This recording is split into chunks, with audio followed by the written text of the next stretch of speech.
The Rings of Power is over, Kyle. No more staying up until 6 o'clock in the morning. No more watching shit television. We can all go to bed yet again. Are you not happy? I am happy for most of those things, except I know better. No, I know better because you're lying to me. You already said we're gonna watch more terrible TV shows in like past weeks, and I haven't forgotten. I haven't forgotten, Mr. I want to watch She-Hulk. Mr. We should have watched She-Hulk instead.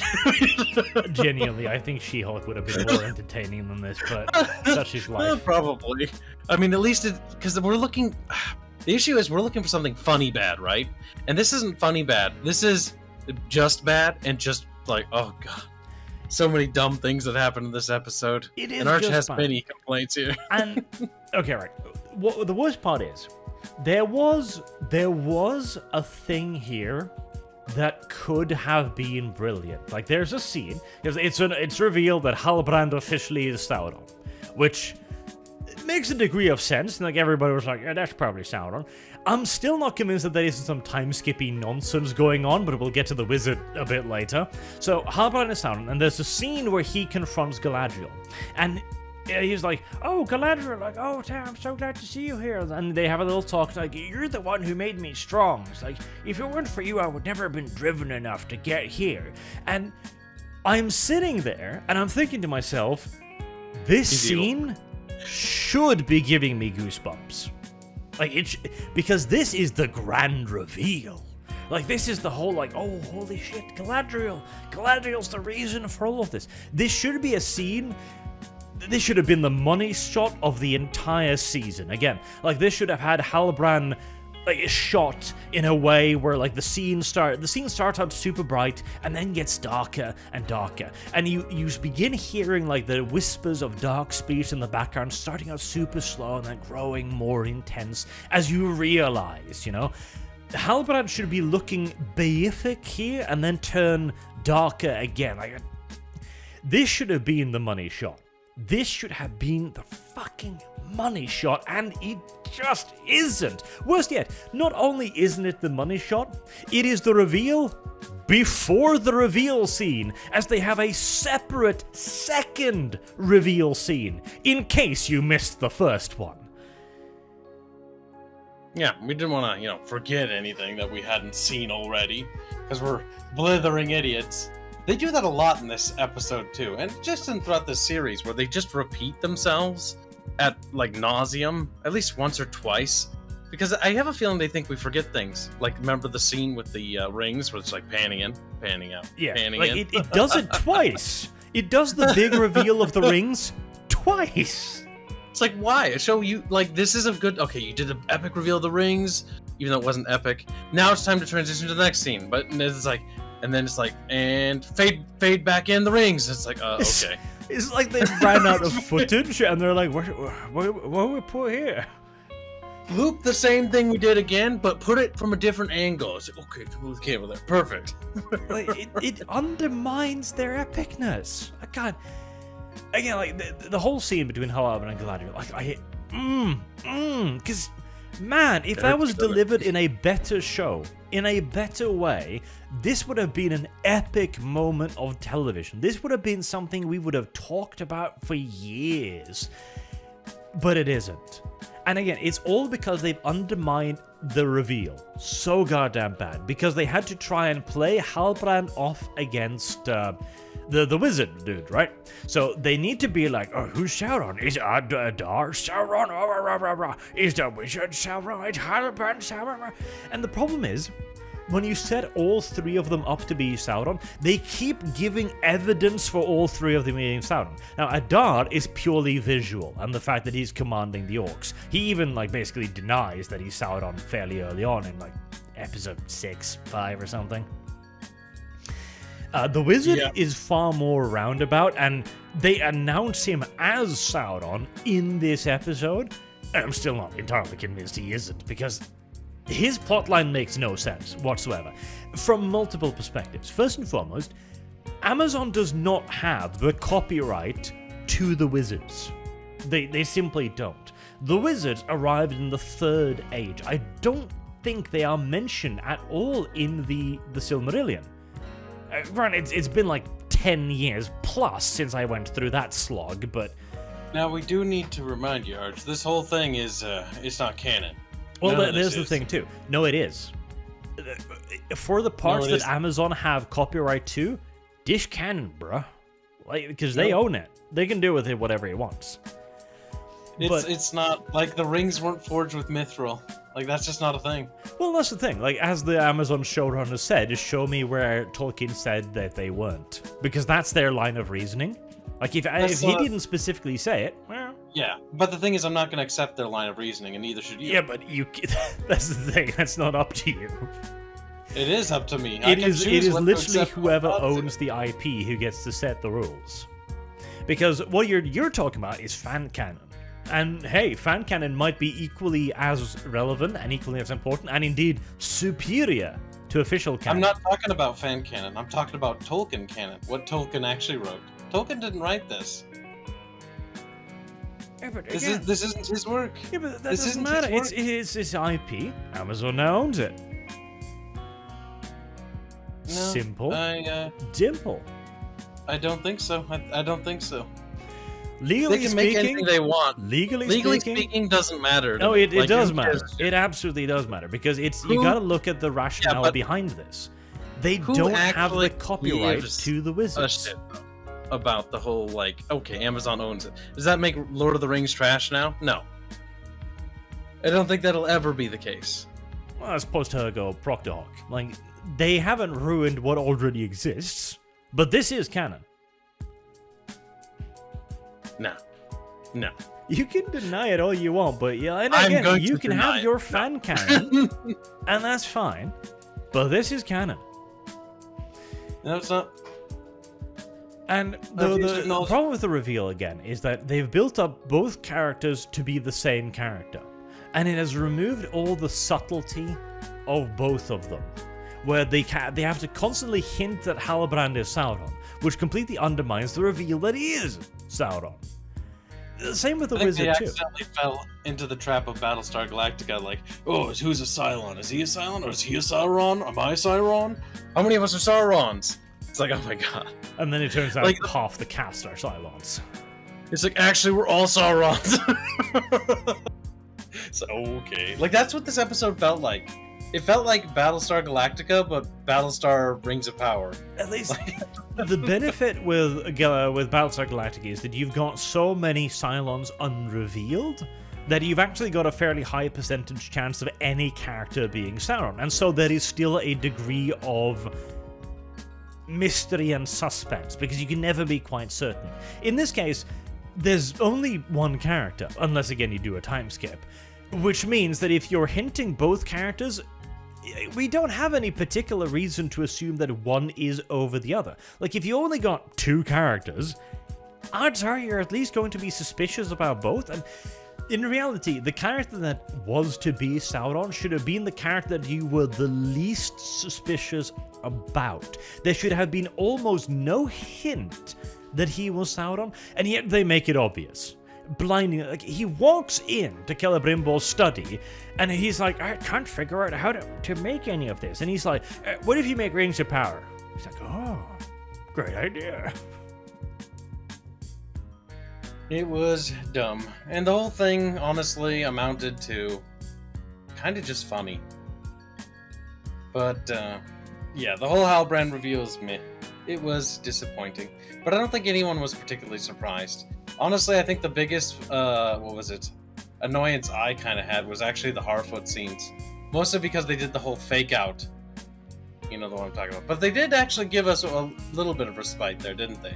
Also, incidentally, before we get to Sadok being stabbed, I want to point out, Halbrand rides on horseback for a week with a gut wound, an incurable gut wound, and survives. Like, okay, he's Sauron, he can probably pull it off. Fair enough. But then, within 5 minutes of arriving in the Elven City, he's up and about and in Celebrimbor's study. He's all better and already, like, weaseling into Celebrimbor's ear about basically coaxing him into making the rings. Which is really, again, the show in the sense of pacing. We mentioned on Dev's stream, like, when the Numenorians were going to the Southlands, and then next scene they're all there. Yep. They've gone past the mountains and they're now there. Like, this show's pacing is all over the place. The problem is we have time skips that happen in the episodes, and they're rather massive, where they're crossing massive distances of land. Like, if I'm to believe correctly based on when I looked at the map and the measurement sticks that were provided by the canon map of the Middle-earth world, the travel from the Southlands to Lindon, from where they were, aka in Mordor, would probably have been around 1,000 miles if you were to go directly there. Well, I mean, that makes sense. That just means that the horse has to travel 142-3 miles per day. That's easy for a horse, That's not right? factoring elevation. That's not factoring in obstacles. That was just me making a straight line. Which went through mountains, I want to point out. Details. 2 mountain ranges. You know, that's not. Yeah, It doesn't matter. 6 days is not enough time for a horse to travel that far. And yeah, sure, you can say that, okay, maybe Galadriel has a special horse. But you know what? The other guy doesn't. It's theoretically possible. It's theoretically possible. That's only like, assuming they ride day and night, as they said, that's only like 6-7 miles per hour. Like, a horse can do that. Yeah, it would die long before it made it halfway, but... You know? Maybe they swapped horses along the way. I don't know. But the problem is there's, like, the kingdoms or the people that lived in those lands, if I remember right, at this point are not very tamed lands. They're very savage. I don't think anybody fucking lives there. No, there are humans there, but they aren't the Numenorians. They're the sort of like savage-like humans. Savages, barely even human. Because the Numenorians have yet to start colonizing for the kingdom of Rohan, Arnor, and Gondor to be formed. Or Arnor. Well, that's the problem. This is another one of those plotline issues, because remember, they're the Southlanders, the dudes with black elf, they're heading towards an old abandoned Numenorian colony. So, Numenor has already colonized and left already. I'm trying to remember. Numenorians have yet to actually enter the actual colonial period that they did. Well, which is weird that there's an already abandoned colony. Otherwise. Because there's going to be Numenorian colonies that are going to start appearing. Their show says That's how they otherwise, get the keeper pipper. foundations. And the thing is, there's also going to be the sinking of Numenor, which is going to be next season, I guess. But the problem is, too, Sauron is supposed to cause the sinking of Numenor. How is Halbrand gonna do this? Is he gonna, like, because they show him in Mordor, is he gonna turn around and be like, God damn it, I forgot about Numenor, and just walk back? See, I have a suspicion that Galadriel's gonna kind of keep it secret, the truth about Sauron. Yeah, I don't know why. This is another goddamn issue too. The entire story here on out relies on Galadriel never opening her fat, stupid mouth. Also, and just be Galadriel's a terrible person. Yes, she is. Because of what she does here. Because now she's condemning the fate of Middle-earth. Because Sauron basically said to her, is like, oh, if you tell any of them, what do you think they'll do to you? And she's like, oh no, that's right, what will they do to me? I care more about myself all of a sudden than about my vengeance arc that I had, or than about, like, literally anybody else. I don't care about me, really. Not to mention as well, like, no damage has been done yet. That's the problem. If she were, after the second Sauron reveal scene, if she was to go right to Celebrimbor, or Gil-galad, or Elrond, or anyone, and go like, stop making the ring, stop, we gotta stop now. And then explain, they would be like, oh Jesus, yeah, we've got to stop. Because none of them suspected this either. She could just tell them, no damage has been done. Halbrand has not caused any damage to anyone through his involvement with Galadriel so far. None. She's free and clear. Like, the worst they could go is like, well, you were pretty stupid to be fooled by that disguise, and then she could, you were fooled too, bitch. The other problem, though, is how they back this up in the story already, and you can see how they use it, is that, oh, but the elves have limited time because if they don't, the leaf means they're all gonna die. Yeah. And expire, which is dumb. So they're forced to make the rings anyways because of that. Yep, so it doesn't matter. Which so is, despite again... them knowing, oh, it's so dumb. It's because the writers write themselves into a fucking corner where they're like, hold on. If we reveal that he's Sauron, and then chase him off, why are they going to make the rings?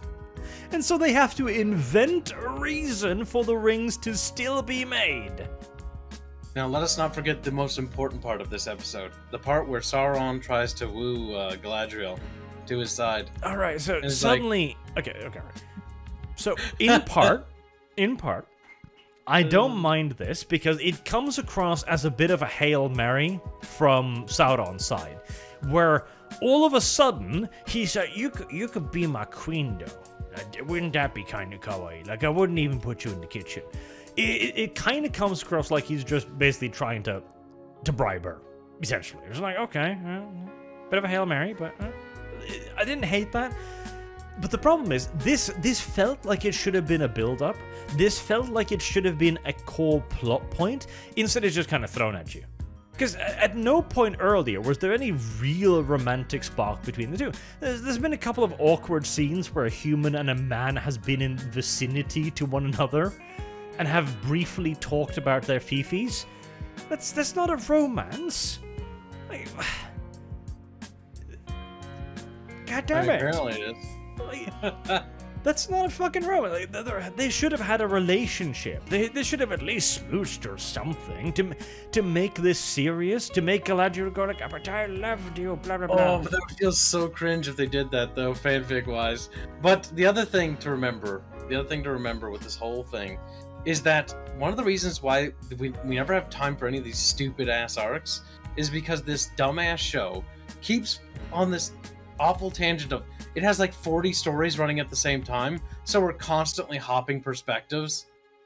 Again, if they had spent these 8 hours on just Galadriel and Halbrand, and then toss in the little dwarves here and there because you've got that fucking stupid Mithril story arc, the show would probably have been better.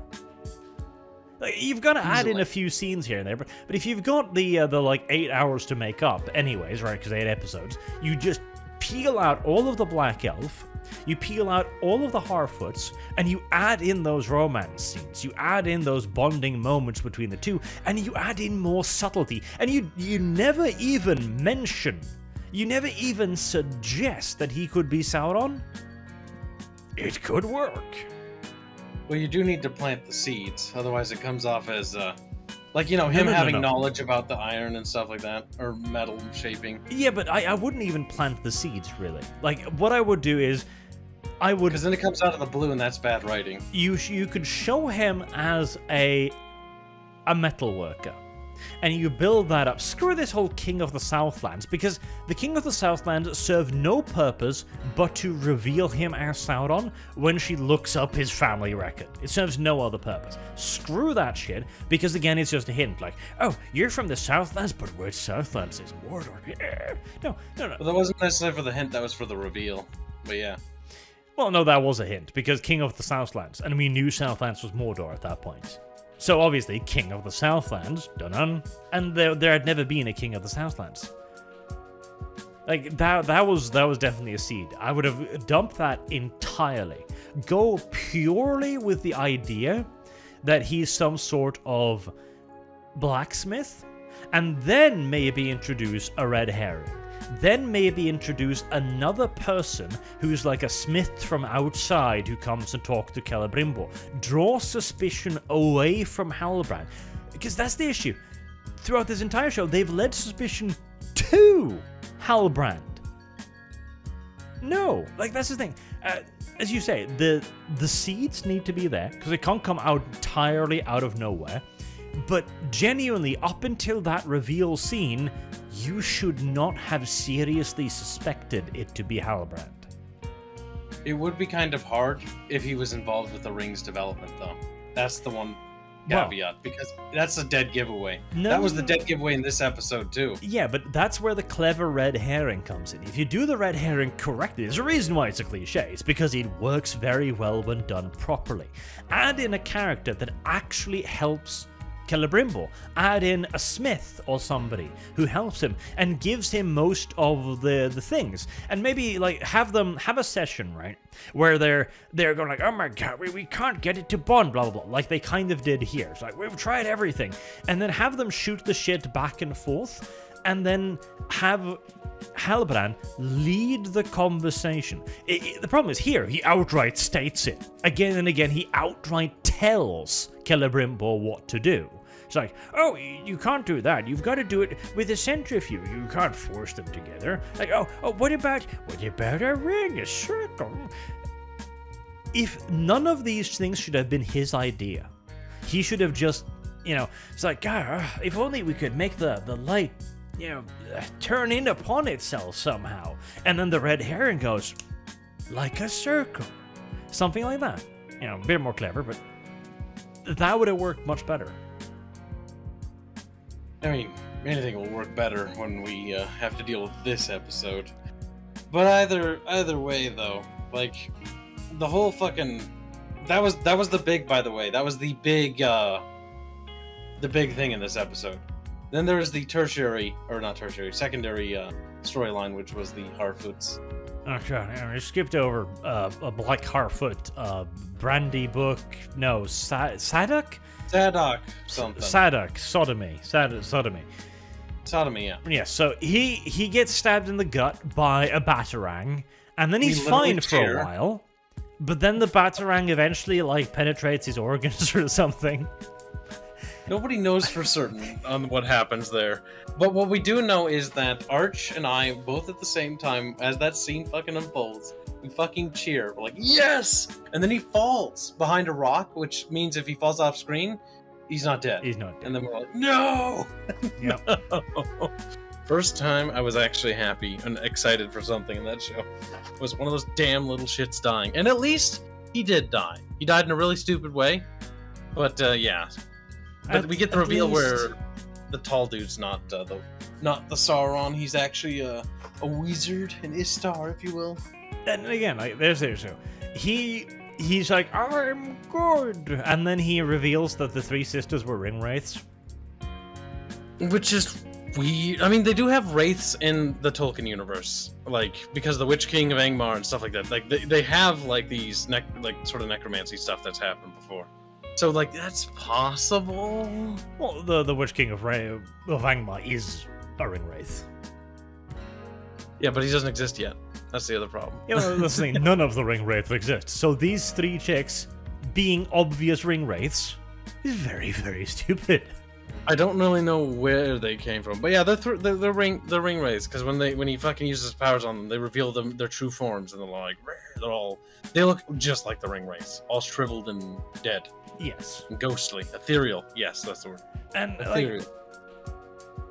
I don't. Okay, so the ring wraiths are specifically the ring wraiths, right? That makes sense. And I believe there are wraiths in the lore before that, like, but not a lot. Like I think there's like a mention of it, but like wraiths are not a common thing, and I'm pretty sure there's almost always in reference to the ring wraiths.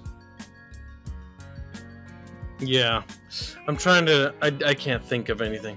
All we do know is that they're wraiths and they serve Lord Sauron, and they believe that the Wizard Man is Lord Sauron. And then, to their dismay, he's actually not evil because the little Harfoot's like, no, you've got to just take the staff and use it against him. He's like, no, I'll hurt you because I'm actually Sauron. And then she's like, no, you're not. That's why you wouldn't hurt me. And he's like, oh yeah, I'm kind of an idiot, aren't I? She's like, yeah. Also, by the way, here's the other issue too. They're like, you're Lord Sauron, and they kneel down on him. So what?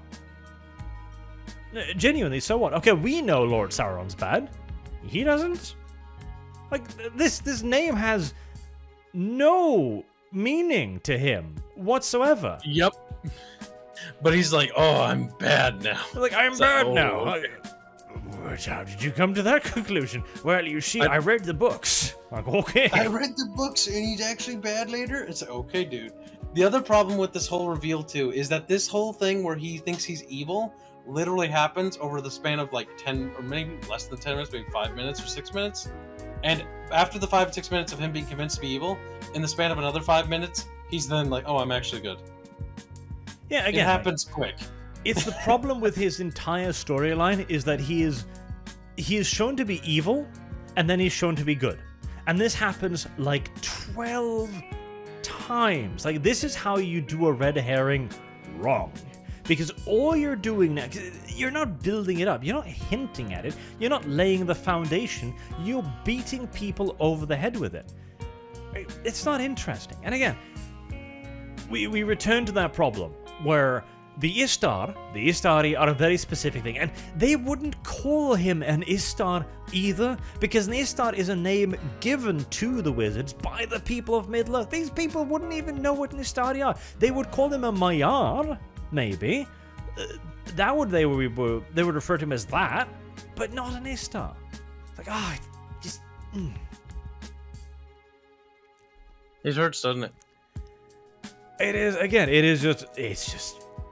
it's stupid. It is so stupid. And the only way I can see them explain this is that he is some random other wizard, or that it's an enormous time skip, or something. Like, it's... Maybe he's one of the blue wizards or whatever that Tolkien never got to expanding on. No, because again, they also arrived at the same time. Like, all of the 5 wizards arrived simultaneously because they were literally dispatched to deal with Sauron. It is very dumb. It is very dumb. It's very stupid. Well, it is. I mean, the whole show is. And the worst part is, well, there's actually one thing to look forward to season 2 here. Even though it's, especially because it's 2 years away, so kind of, maybe, who knows, maybe we'll forget to even care. But imagine how bad the show is going to be now that those writers don't have the budget. Well, they don't have the money anymore. So it's going to be like really shit, and like the CG is going to be like ass, like that She-Hulk show is. And it's just going to be, it's going to look like potato. It's going to be beautiful. It's not just going to be bad writing, it's going to be even worse visuals. Like, and again, the bad writing is just so endemic. Because they've got the queen in the ship's hold going, I'm practicing being blind so no one will know. And the next scene, she's on deck in full view of everyone with a blindfold. Yep. It's like, Arch mentioned this during the fucking thing, but it was like, there was like 2 people that wrote this story for this blind queen, and one of them was like, all right, can you write when she's in the hull doing something like profound? And he's like, oh, like the captain's helping her walk and it's super profound. And then the other guy's like, I'm not gonna read that. She walks and she's blind and she stumbles a little bit onto the bridge. It's like, okay, story, what are you doing? It is thoroughly fucking terrible. I've almost forgotten. MILF Girl. Big Mommy Milkers. She has story plot relevancy for like 5 seconds in this episode. Well, and it's gonna be big in the next season for whatever it is. Yeah, she finds the seeing stone and then show cuts. Which is like, okay. It cuts to a building exploding, which is them working on the rings, which made me think that she literally detonated when she went in the room. So, I was like, did a terrorist attack just happen? I don't know what her... maybe her plot line is she touches the seeing stone and then she sees Halbrand being evil, and then Halbrand realizes that he forgot all about Numenor and then has to walk all the way back again, and then she'll be like, that guy's a bad person. And she'll be the only one who knows. And she's like, I can't tell anyone because if I tell them, like, my secret about there not actually being large boobs in my dress will come out. So, okay. Like, if I tell people, they won't believe me, and they'll just be like, haha, you're just conceited because your tits are large. It's only partially true. Like, listen, they could be bigger. It's true. I believe they could have been bigger. I really do. Like, they could have pushed that little dress up a bit more. Like, I think they could have been bigger. And I think her plot relevancy would have been increased alongside with it. Maybe in season 2 they will be bigger. We can only hope. But unfortunately, hopefully I forget by then. Hopefully you forget by then, too. The slight hope we have for Season 2 is that the sister of Isildur's tits will be bigger. Also, yeah, true. We didn't get to see the conclusion of Horse story. Oh, yeah, the horse that's on a mystical adventure. Yes. God, I can't wait to hear more about Mystical Horse. We saved that for Season 2, we did. Like, Horse is on quest for Massa for 2 years now. They're gonna open with that. That's gonna be the beginning of Season 2. It'll be like the horse just like trotting along and just like slurping on his master. Yep. Just like the scene with Aragorn. And he's like, we'll have the cringy intro with the little rocks, then we'll zoom into Isildur lying beneath a pile of rubber, going, then a snout coming down, licking. Now, there's something else you mentioned, and we need to talk about this. This show has time skips much like the House of Dragon show, but it has time skips in a different way problem, and these time skips happen while the show's ongoing. So these characters have been moving all over the place. His dad's in Numenor now, right? And Galadriel's off in Lindon. Or no, she's not in Lindon. She's in that other place. I can't remember. Either way, they're far away. It's been at least 6 days since this. So for 6 days, he's been sitting unconscious underneath rubble, waiting for his screen time. See, the thing is that, like, I prefer these time skips because at least these time skips are not announced. They are integrated into the story, and they just kind of happen and they move on. And at least they're only time skips of a week at a time, not like Game of Thrones, who's like 6 years later. I'll give you that again. Like that's definitely something that. Like, it is annoying, I do want to point out, because it would be nice to see a little bit more character interactions between Halbrand and Galadriel. You know, maybe building up that relationship like we talked about earlier with that journey back. You know, her caring for him, and like, you know, maybe that's building a relationship with them. Yeah, no, that would actually have been like have them get romantically involved previously, so that there's a reason for her to care for him. And then you have some nice caring scenes where she's fuzzing over him, like cleaning his wound, etc., you know, holding his hand. Like, that would have added a lot more weight to that reveal. Again, I wish for fucking that reveal. It was pretty bad. And the worst part is, too, again, that goddamn reveal scene, if shot well, that would have been an epic. That should have been an epic, and they managed to fuck it up. Like, it is genuinely impressive the damage that these two showrunners have done. Like, God, I mean, again, this is the Lord of the Rings. They've managed to fuck up the Lord of the Rings. That's just, and they did it well. That's just that's applause-worthy.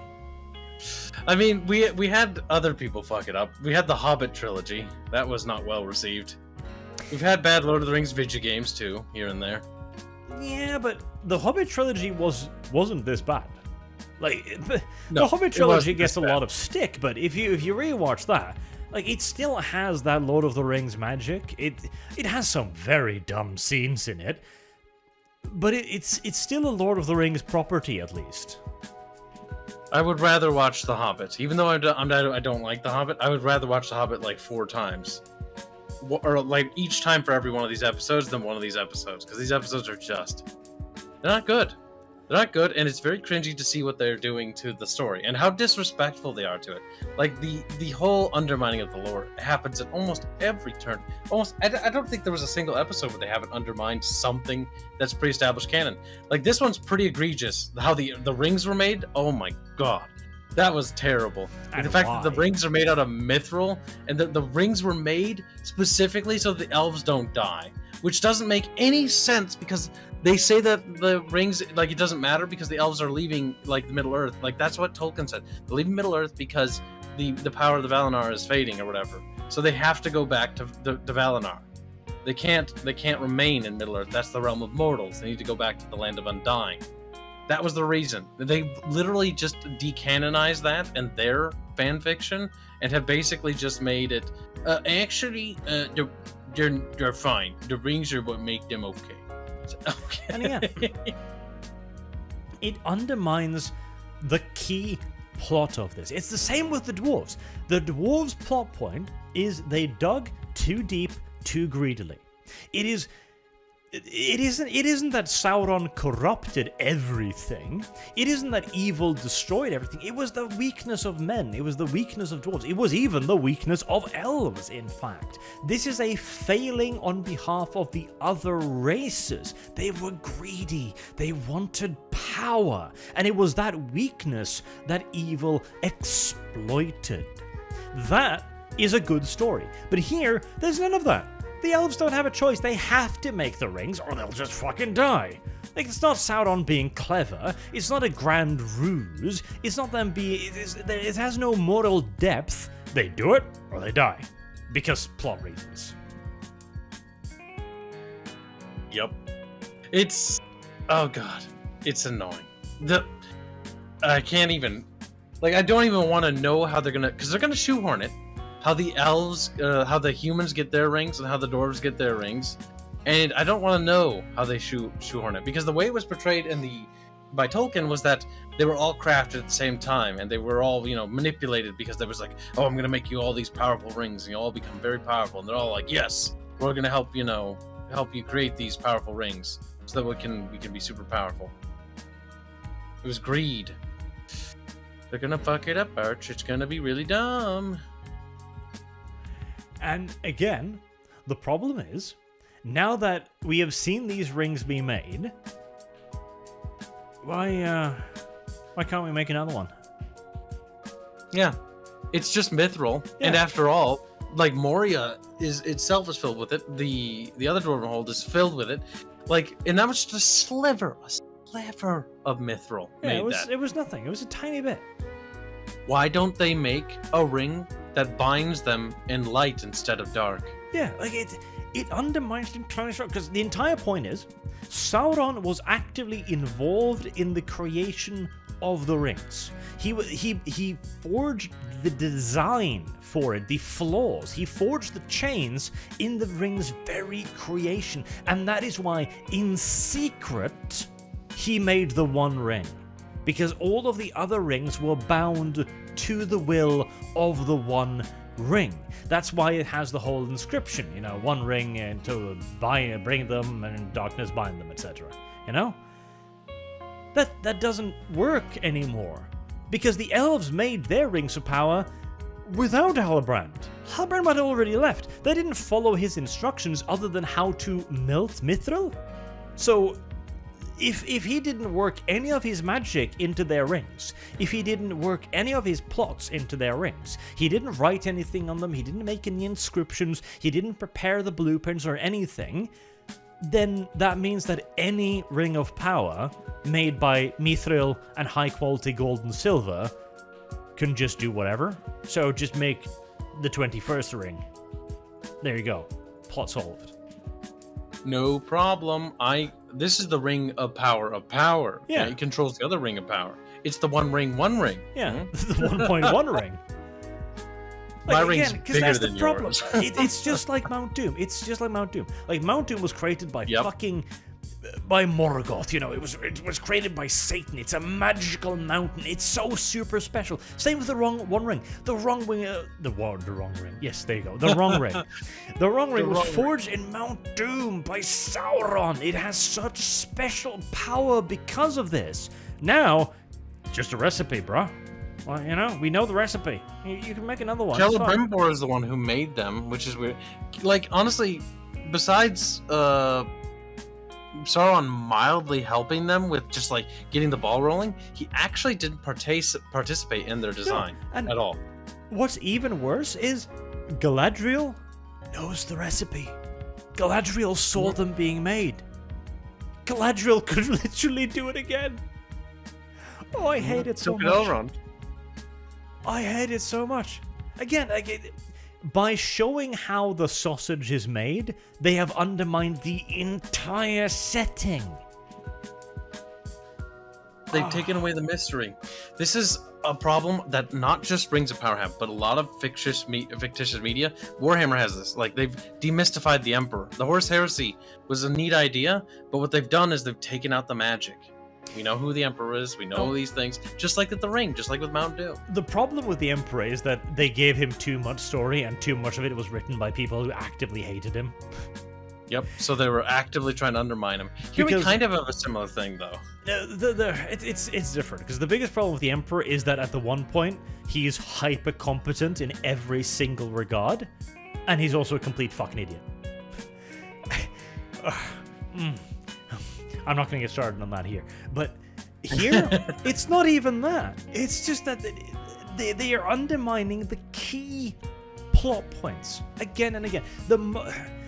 When you remove the magic from the One Ring, it's just your fucking ring, bro. Like, literally make a 21st ring saying, one ring to really rule them all. One ring to actually find them all. One ring to bring them all, and in the light bind them. Like, Sauron is sitting there in Mordor fucking molding over this as the elves are smiling like, bruh, we made them first, bruh. Now we own you. And he's like, no, it's not fair. You're a good guy. Fighting any mithril in Mordor, bruh. You're good. Like the fucking clouds part where he just frowns like, oh. Little butterflies everywhere. It'd be even more hilarious if then he makes Ring 22 and the elves make 23. And this is the War of the Rings, Kyle. There's no epic battles or anything. They're just two parties just furiously smithing away. So, God damn it. This is what we call the War of the Smiths. It's changed. The game's changed, guys. The battle's changed. A new frontier. Combat, warfare, smithing. The One Ring 2.3. Oh my god, it gets like this bureaucratic clauses. Like, Frodo gets the ring finally, and he puts it in the fire, and it's got like, several. It's like, no, Frodo, you got to see if it has all the inscriptions on it. It's like, what? And then like the words change because it's going through different legalese. Yes, the legalese evolves with every iteration. The rings grow larger and larger. Eventually, the 32nd ring is like fucking huge. And it's written in painstaking legalese, like, no. This ring actually to bring them all and find them, as seen in paragraph 234 of Ring 27.2. Arch, you've ruined the Fellowship of the Ring for me. That means that when the Fellowship was gathered and they finally agreed to take the ring to Mordor, they got inside of it, and like a hamster wheel, they started running. Yes.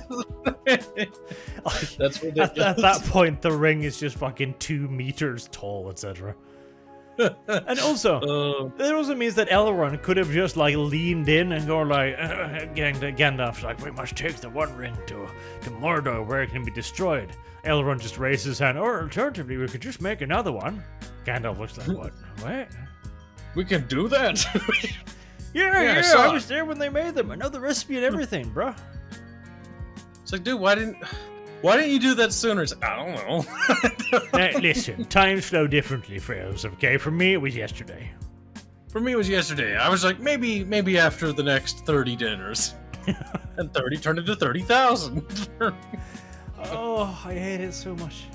I actually hate it so much. Dude, let the hate flow through you. But the best part is, again, that all of this is canon now, and the Lord of the Rings is destroyed forever. Boom.